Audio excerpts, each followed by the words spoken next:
Olá pessoal, tudo bem com vocês? Nossa aula de hoje é a aula número 1, é a primeira aula nossa do terceiro bimestre, né? Nós vamos fazer uma revisão desse segundo bimestre que passou e nós vamos começar pelas briófitas, né?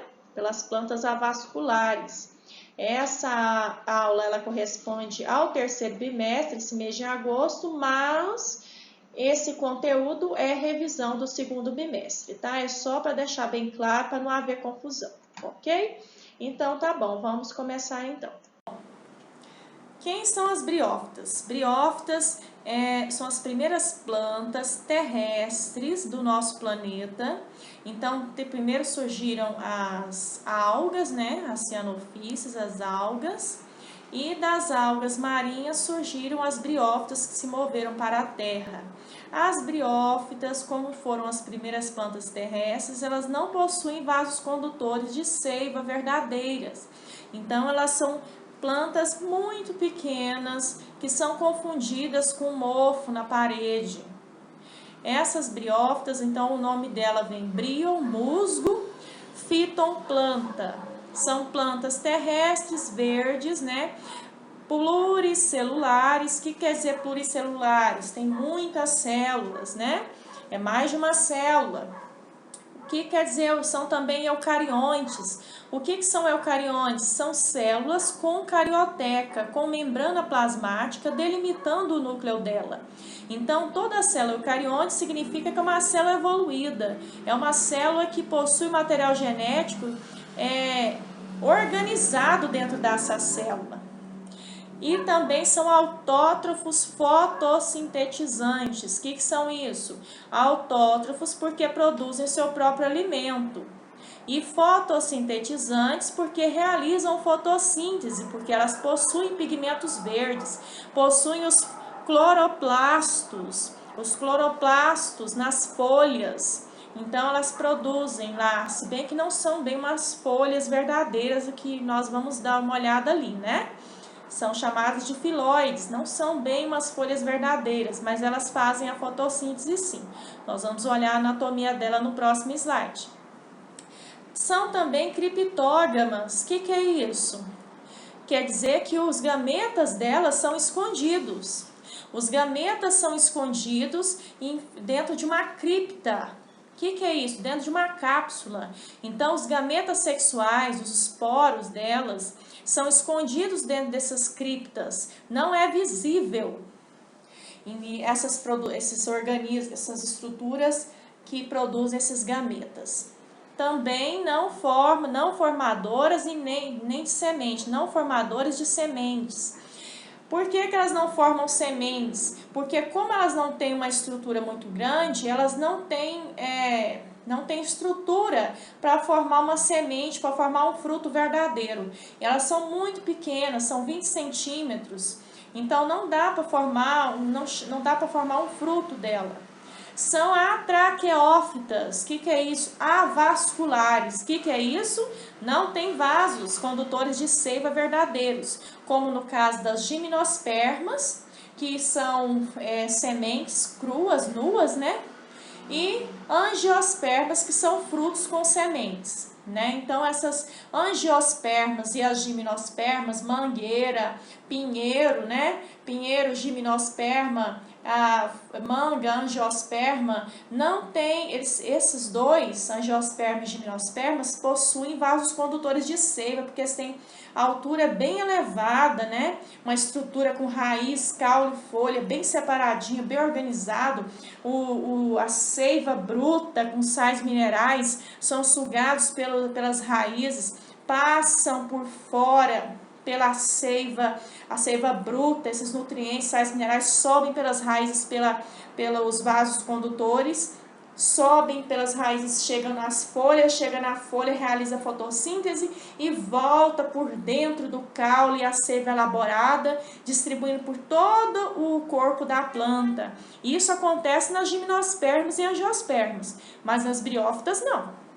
As briófitas, elas foram as primeiras plantas e elas não tinham estrutura nenhuma para adquirir essa altura de 3, 4, 5 metros de altura, não. As briófitas, no máximo 20 centímetros de comprimento, 15, 20 centímetros de comprimento, são confundidas com lodo, lodo de parede. Aquele matinho verde que dá na parede, que está mofando, aí ele dá aquele matinho verde, é o musgo, que é o mais comum que nós encontramos, inclusive em escola. E é um modelo de briófita. Vamos para aqui, o que eu falei sobre os ambientes onde ela mora.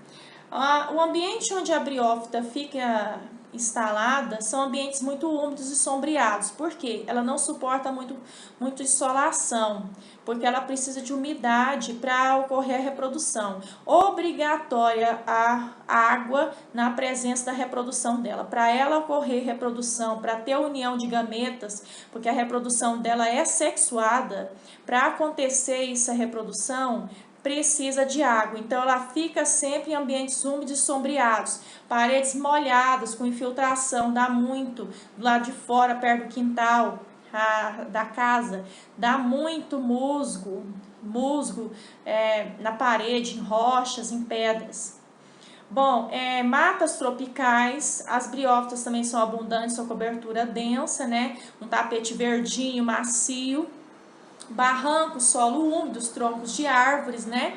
No tronco de árvore, ela exerce um fator simbiótico ali. Ela suga os nutrientes do caule, né? Da seiva bruta, né? Do caule da árvore, e ela fornece umidade para aquela árvore. Então, uma relação simbiótica ali bem interessante.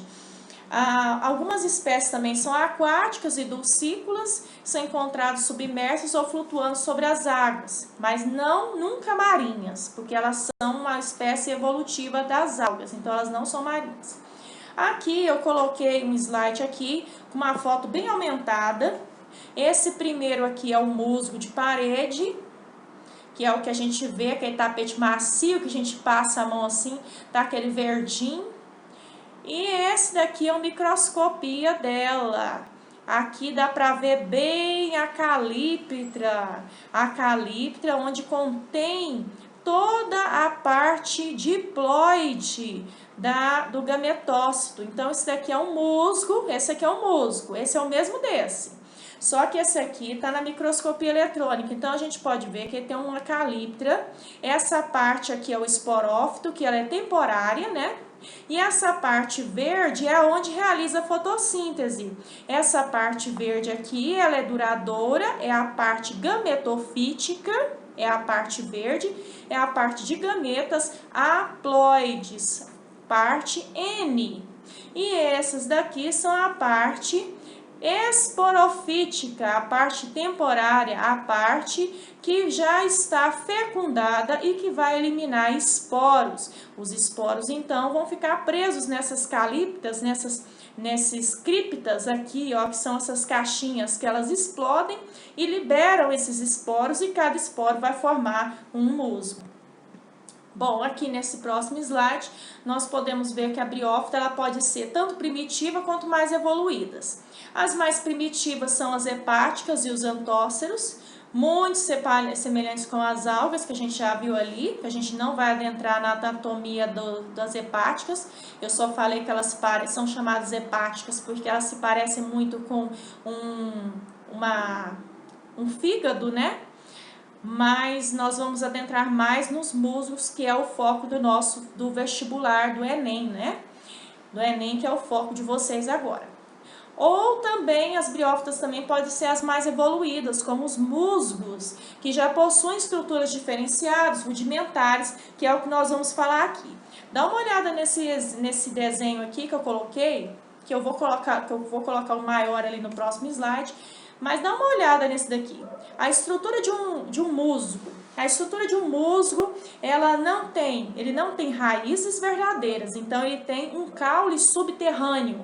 Esse caule subterrâneo, ele não atinge muito comprimento, né? Não são muito profundos na terra, mas eles são chamados de rizóide. Eles lembram muito uma raiz fasciculada, mas eles não são uma raiz cabeleira, raiz fasciculada de plantas maiores de porte. Mas não são raízes, não se engane, são um caule subterrâneo que se chama rizóide. E acima dele nós temos o caloide, que é uma estrutura semelhante a um caule, mas bem pequenininha. E nós temos a parte filóide. Essa parte filóide é onde acontece a fotossíntese. Você pode ver que parece uma folha, né? Parece um monte de folha, mas não são folhas verdadeiras. Essa estrutura aqui do filóide, caloide, rizoide, forma o gametófito haploide. O que é gametófito? Gameta sexual. Então quer dizer que o musgo, ele nada mais é do que um gameta sexual visível? Sim, ele é um gameta sexual visível a olho nu. Você quer ver um gameta sexual visível a olho nu? Dá uma olhada no musgo da parede lá do quintal da sua casa. Lá do parque da sua casa. Você vai ver um gameta sexual visível, é o musgo. Esse gametófito aqui, ele é haploide. O que quer dizer que é haploide? Quer dizer que ele tem a metade dos cromossomos sexuais de uma célula adulta. Aqui, no caso, o filóide ele realiza, assim, fotossíntese.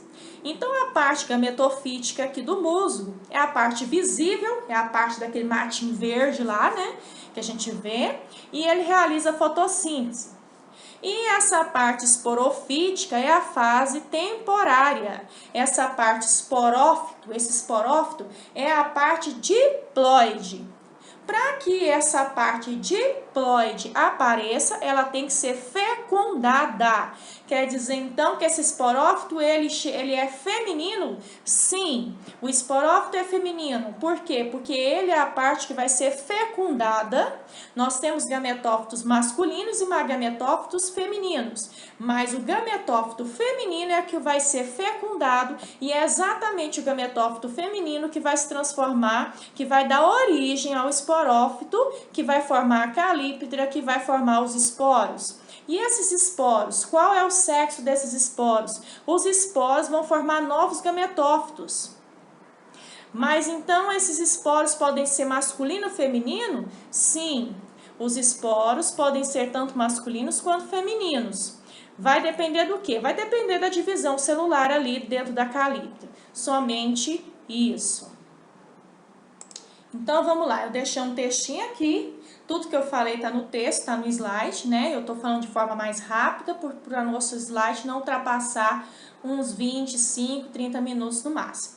Bom, aí embaixo está falando a mesma coisa que eu disse, né? Não tem folhas verdadeiras, não tem raiz verdadeira, mas tem rizoide, não tem caule verdadeiro, mas tem o caloide, não tem folhas verdadeiras, mas tem o filóide e não tem um órgão sexual definido, mas tem o esporófito. Então, o esporófito só vai aparecer na época da reprodução. Vamos para o próximo slide. Aqui tem um desenho, não está bem focado, sim, mas eu sei que vocês podem olhar na internet que deve ter desenhos melhores, né? Mas aqui eu coloquei musgo, as hepáticas e as pteridófitas. Então, nós temos os musgos, que é o que é mais conhecido. As hepáticas nós encontramos mais em caule de árvore. Os musgos a gente encontra mais em parede de rocha, em pedra. Perdão, a gente não fala pedra, a gente fala rocha, né? A última vez que eu falei pedra, um geólogo quase está com uma pedra em mim. Não é pedra, é rocha. Rocha. Então, os musgos, eles estão mais posicionados, grudados em rochas. As hepáticas estão mais em caules de gimnospermos e angiospermos, que são plantas de maior porte, mangueira, pinheiro, né? E as pteridófitas que são muito comuns também, que são as nossas samambaias, né? São as samambaias, as avencas, os xaxim, né? Que nós costumamos ter em casa, né, para ornamentação, né? Essa fase gametofítica aqui, ela é duradoura e a fase esporofítica é temporária. Bom, agora como que funciona essa reprodução? Os anterozoides, vou passar já direto para o slide da reprodução para ficar mais simples. Então, aqui nós temos aqui um desenho da reprodução bem detalhado. Temos o gametófito haploide, que é a fase gametofítica, que é a fase duradoura. Nós temos o rizoide, nós temos o caloide, nós temos os filóides aqui. Beleza, esse daqui é o nosso gametófito. Tem o gametófito masculino aqui do lado esquerdo e o feminino aqui do lado direito do nosso desenho. Então, do lado esquerdo, masculino, do lado direito, o feminino. São dois gametófitos, estão lado a lado. Então, o gametófito masculino, ele produz anterozoides, ou seja, são gametas masculinos que ele produz. Produzindo esse gameta masculino, pelas gotículas de água que vão passar aqui por cima dos anterozoides, ele vai cair dentro da oosfera do arquegônio. Esses anterozoides masculinos, gametas masculinos, vão cair dentro do arquegônio feminino do gametófito feminino. Quando esses gametas masculinos aqui, os anterozoides, caírem dentro do arquegônio feminino aqui, ele vai fecundar a oosfera. Quando fecundar essa oosfera vai produzir uma haste com uma calíptra. Essa calíptra, a gente fala que é uma cripta, né? Ela vai produzir esporófitos, ela vai produzir esporos. Então, quem foi fecundado? O gametófito feminino. Quem produz a calíptra? O gametófito feminino. Mas o gametófito feminino não é haploide? Sim, por isso que ele recebe os anterozoides masculinos, que também são haploides, e o gameta masculino haploide, unido ao gameta feminino também haploide, forma uma calíptra diploide. O que é essa calíptra? Essa coifa aqui, ó, que está aqui no desenho, essa cápsula. Essa cápsula, então, ela vai ser diploide. Vai ter o gameta masculino e feminino unido aqui. Seria o que nós chamamos na espécie humana de zigoto, né? Então, só que aqui no caso da coifa, ela vai produzir milhões e milhões de esporófitos, né, de esporos. E esses esporos aqui estão misturados. Esses esporos que vocês estão vendo aqui, ó, que foi fecundado, produziu essa calíptra, quando ele se abre, ele produz diversos esporos que vão estar dispersos nessa terra aqui. Esses esporos, eles são masculino e feminino, tudo misturado. Então, a calíptra, a coifa, vai conter esporos, tanto masculino quanto feminino. Esses esporos serão qual? Serão o quê? Serão diploides ou haploides? Serão todos haploides. Todos os esporos que são produzidos pela calíptra são todos haploides. Então, vamos lá, recapitulando, vamos voltar tudo. Então, nós temos os gametófitos, que são a fase haploide, que é a fase mais duradoura, que é o que a gente vê. E na época da reprodução, e na presença de água, né, obrigatoriamente, os anterídeos masculinos fecundam o arquegônio feminino, ou seja, um gametófito masculino produz gametas masculinos, que são chamados anterozoides, fecunda o arquegônio, que é o gameta feminino aqui, gametófito feminino. Esse gametófito feminino vai produzir, então, vai ser fecundado a oosfera dele. Ele vai produzir uma calíptra, que vai produzir uma coifa, que vai produzir milhões de esporos aqui. E esses esporos vão quebrar essa calíptra quando estiverem maduros e vão ser liberados no solo. Esses esporos aqui, eles são haploides. A calíptra é diploide. Então, vamos lá. Haploide nos gametófitos. Diploide a calíptra, que só acontece a formação da calíptra nos gametófitos femininos, que é o útero, digamos assim, entre aspas, né? O útero dela, né? Então, na coifa, então, vai liberar esses esporos, são masculinos e femininos, que eles são haploides, ok? Então, cada esporo vai formar novos gametófitos. E assim continua o ciclo dele. Bom, eu passei mais 2 desenhos para ficar bem claro isso aqui. Então, nós temos o gametófito feminino, que está aqui, ó. O gametófito feminino é o único que produz a cápsula, é o único que produz esporos, é o gametófito feminino. O gametófito feminino, para que ele produza esporos, ele precisa ser fecundado. Como que ele vai ser fecundado? Na presença de água, os enterozoides vão sair, olha aqui no desenho, ó. Na presença de água, os enterozoides estão aqui, parecendo um monte de espermatozoide, olha. Eles vão sair de dentro do gametófito masculino, vão escorrer para dentro da oosfera do gametófito feminino, na presença de água, vão fecundar o gametófito feminino. Fecundando o gametófito feminino, vai ser produzido um esporófito, que é essa parte aqui que tem a calíptra. Essa parte é diploide. Por quê? Gameta feminino com gameta masculino formam uma célula diploide, célula completa.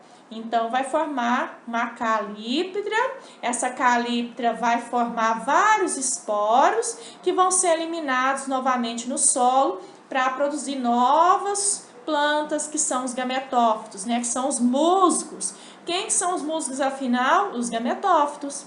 Quando eu olho para a parede que está lá cheia de musgo, ou olho para uma rocha cheia de musgo, eu tô vendo o quê? Eu tô vendo gameta sexual visível.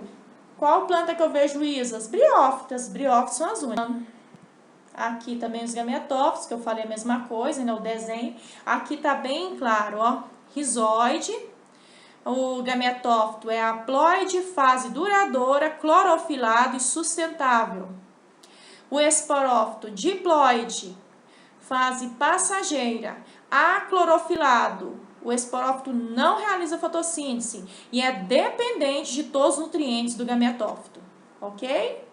Bom, pessoal, eu tô deixando uma questãozinha aqui de atividade.